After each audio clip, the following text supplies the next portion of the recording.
Oh, hi, Ray. So you're retiring. It's about time. Ray, I thought I was going to replace you when I got hired back in 1954.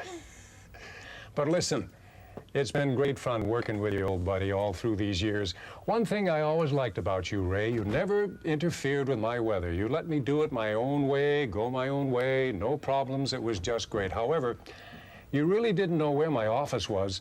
You remember when I first started, I was outside the newsroom there, out where they used to develop the film with that stinky, smelly acid stuff. Everybody around there was wearing hip boots and rubber aprons. And then after a while, they pushed me down into the mezzanine behind the Coke and the cigarette machines. But then the Frank Herman show, remember, who could forget Frank Herman? They came in, they wanted that for a production office. So I got pushed down to the first floor, way out in front on the corner. Remember, we took over that office? And then Del Gay came in there with all his film cans, took that away from me. So then I went up to the 5th floor, which of course you may remember, Ray, was condemned. You never did find me. Jim Holtzman found me. But listen now, seriously, now that I'm semi-retired and have been for almost a year, I want to give you a couple of tips, Ray, on how to ease into this new way of life. First of all now, at this age, remember, you don't have to have fun to enjoy yourself. And Evelyn, I've got a tip for you. From now on, for Ray, no more natural foods. He's going to need all the preservatives he can get. But seriously, really seriously, congratulations on a great career, Chief. Oh, one more thing. By the virtue of the powers that have been vested in me, it becomes now my beholden duty to share with you, however reluctantly, a title that has been mine for these many years. But it's time to share it because, Ray, you've earned it. And here it is.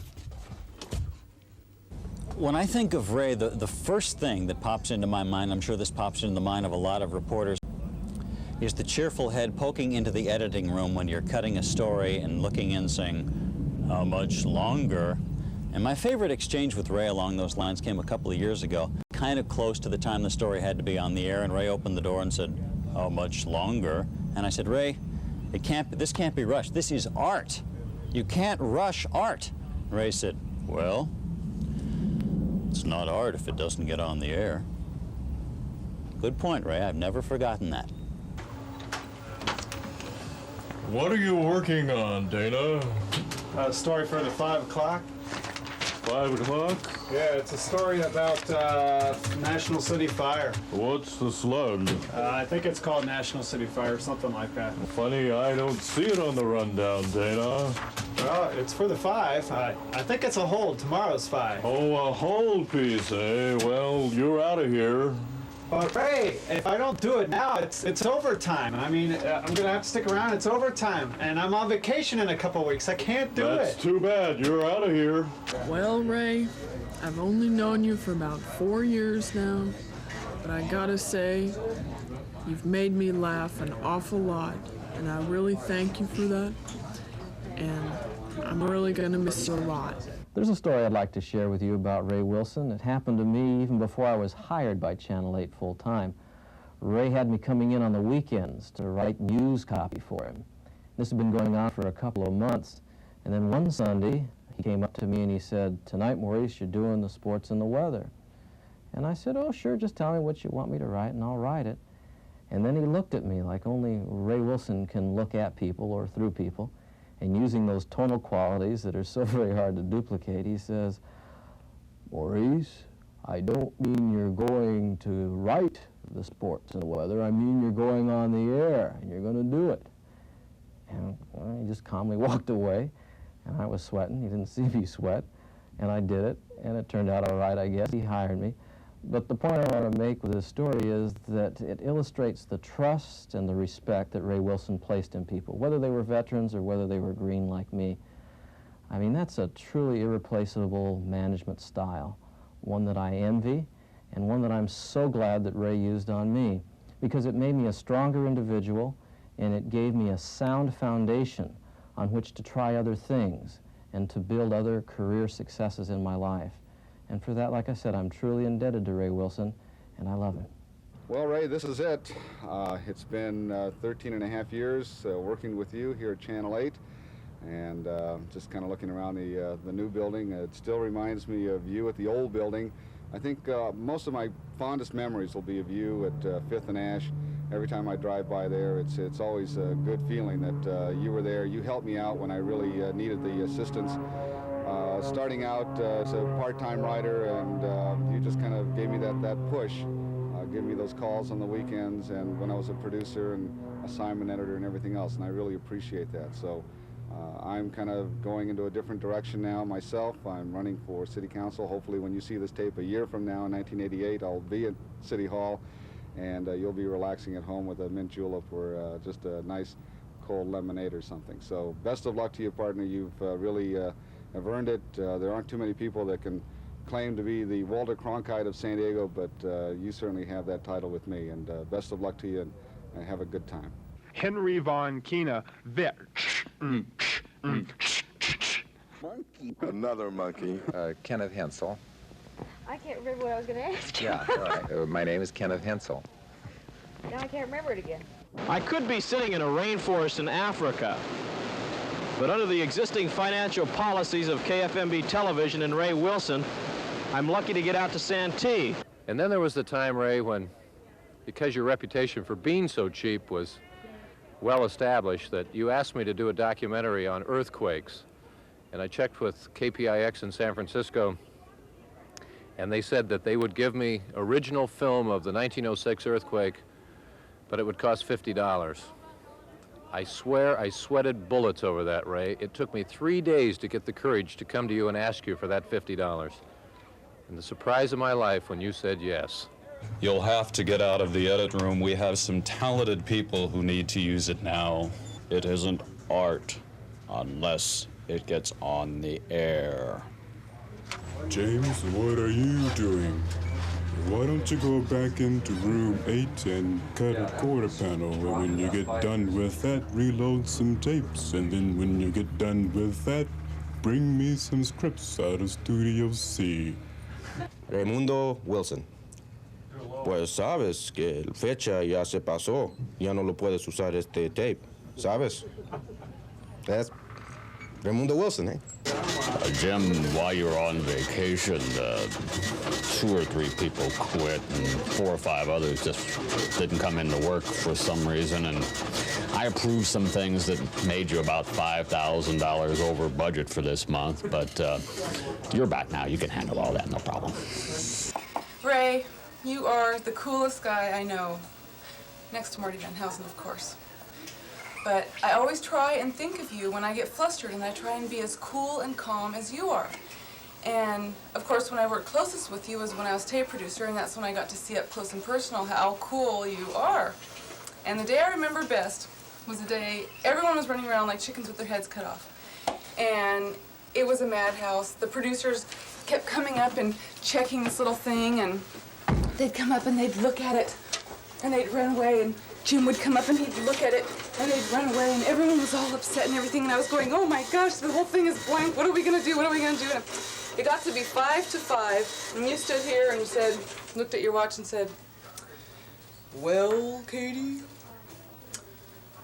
I guess you should tell the producer he doesn't have a first segment. It's 4:30, and I'm standing in the room where many of you used to mix chemicals for the old film processor, which I'm sure you have long forgotten. He stands here and he says, well, I don't know. Is it for today? And then he comes into the room about an hour later and says, I've been pretty good to you. How much longer is it gonna be? This is what Ray says to me every week. Oh, Lorraine, is your time card ready yet? You want sick leave? Do you got time left on the books? No.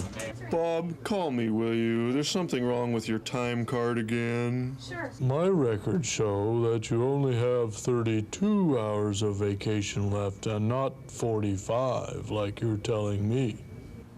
You guys are using a lot of batteries and tapes. You taking them home? Listen, baby, remember, I'm the star. I have a lot of fond memories of you. You always lent me a compassionate ear to all the problems I've encountered around here with my driving and all that.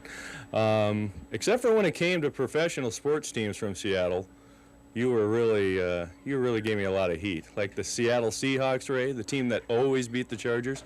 Oh, those blue and green guys up there, they don't even have a quarterback, do they?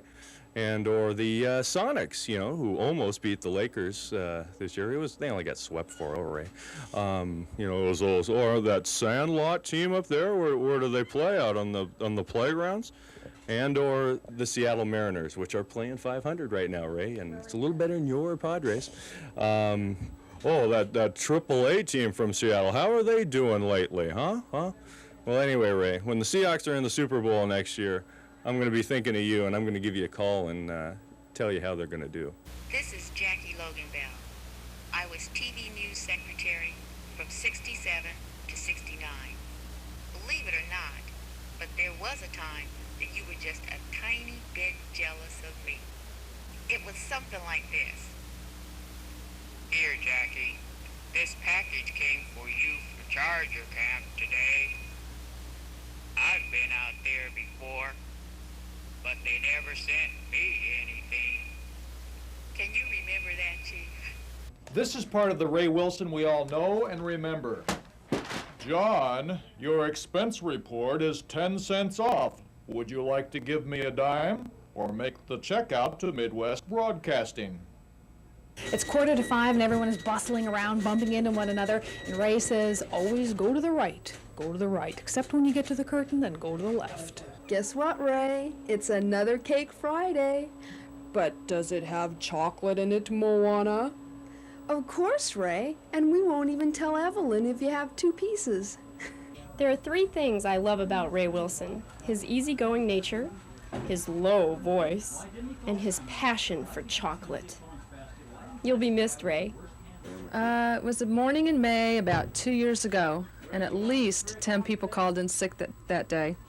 You turned to me and you said, "Well, Leslie, looks like everybody had a good time at the SeaWorld party last night." Ray, your intuition is incredible. This is Ronnie Baylor. How's the weather today, Ron?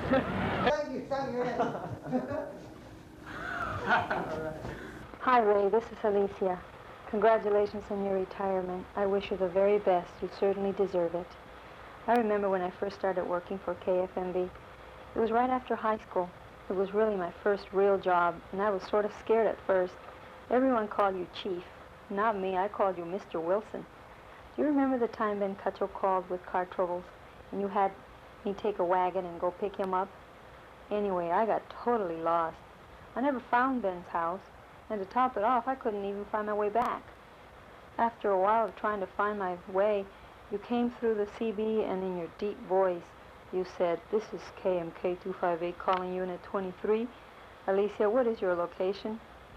I tried to answer, but I wasn't operating the radio properly. After a while of driving around, you came back and said, "Alicia, just come on back to the station. Ben's already here." Well, it's funny now, but back then I thought for sure you were going to fire me. I sure am glad you didn't. Good luck to you, good health, and God bless you.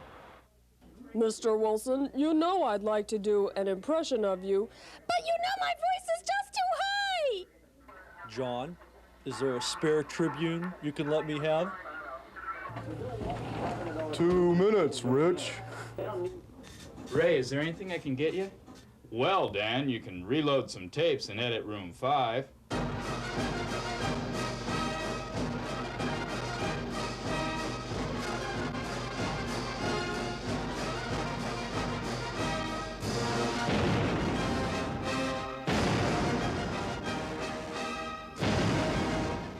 Done, Ray. What else do you need me to do? Ah, jeez. That should've worked. Ray! Hi, Ray! Yeah, it's sports, Ray. Yeah, it's for tonight, Ray. Oh, come on, Ray. This is my 3rd room. Ah, come on, Ray! Okay, I know. It's just sports. Charlie, we gotta go. Joe, you've only got 2 more minutes. Are you going to make it? Yeah, Ray, just one more edit, really. Just one more edit. Everyone gets to do their impression of Ray Wilson.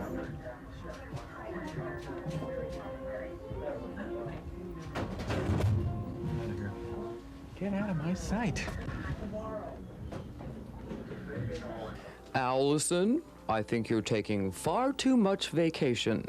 You should be taking 12 weeks and not 13. Well, Steve, I think there's a discrepancy here on this travel expense report. We need to get cleared up before you can get your check. Steve. Nobody does it better.